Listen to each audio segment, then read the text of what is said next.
everybody. How's it going? I want to talk about who I feel has the greatest struggles in life. And you might think, oh, it's someone that suffered a certain kind of trauma or has cancer or this and that. But I'm going to go outside the box and say, I truly believe folks that refuse to accept change will suffer the longest and with the greatest challenge.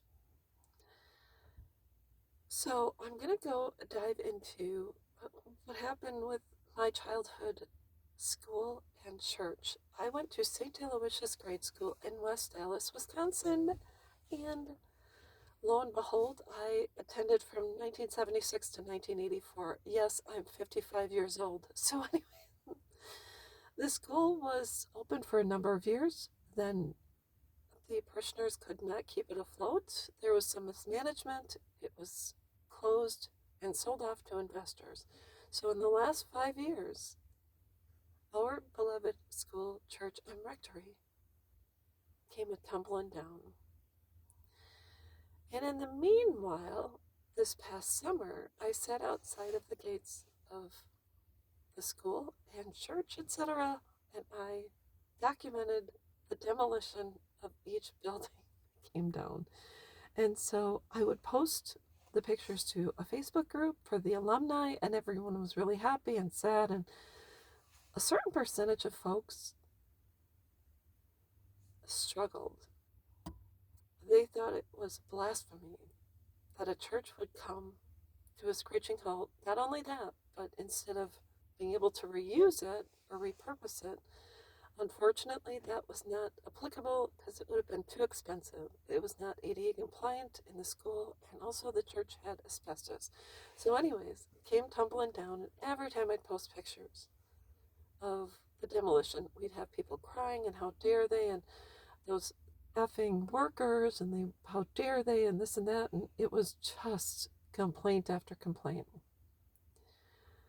So you see, certain individuals have a hard time with adjustment, changes, when things come to a screeching halt, and they don't want to.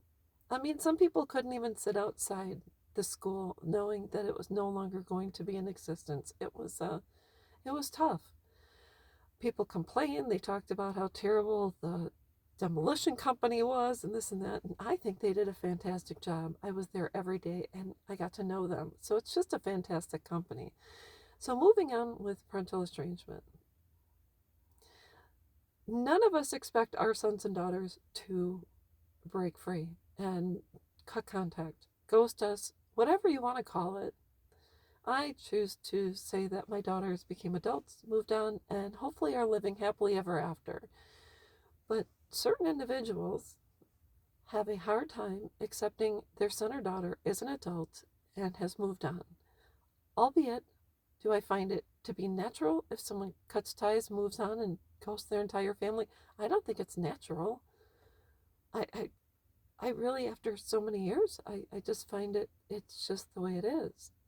So I find that parents who have the hardest time accepting parental estrangement, they won't let go, they won't accept their son or daughter's decision, they won't respect it, they say, F that, these are my kids, I have rights, and I deserve to know because I put XYZ amount of dollars into my kids, and they went to private schools and this and that. I find the people who invested the most in their children or had a higher value or wealth in this world, they have they struggle harder. That I feel that they feel their initial investment should have paid off, and they feel like it's a Ponzi scheme that their son or daughter took them for a ride. So, anyways, if you don't accept your son or daughter's decision, allow them to break free and move on. Also, give them to a higher power, give them to God, your Father in heaven, your grandmother who passed away. You give them to someone who can keep an eye on them from above. If you fail to accept their decision, you are going to be dragged through the mud. And number two, I'm telling you this right now, if you fail to accept their decision and you continually complain about it, fewer and fewer people are going to want to hang out with you. When my kids first left, I was a broken record, and soon I realized I think people avoided me. And then I said, there's other people who are suffering in this world. I'm not the only person who has had challenges, so I need to keep my mouth shut and keep my listening ears open and help someone else. And that's it. And that's all there is to it. So, anyways, that's all I've got. Um, you can do what you want. If you want to hold on, you go ahead. But that rope, it's going to cut into your skin and cause you to bleed. And then you're going to cry and you're going to say, well, why am I bleeding? And I'll say, just let go of the rope. No, I don't want to let go of the rope. Well, let go of the rope and you'll stop bleeding. You got to let your hand heal up. Let go. It's, they're not ours. We don't own them.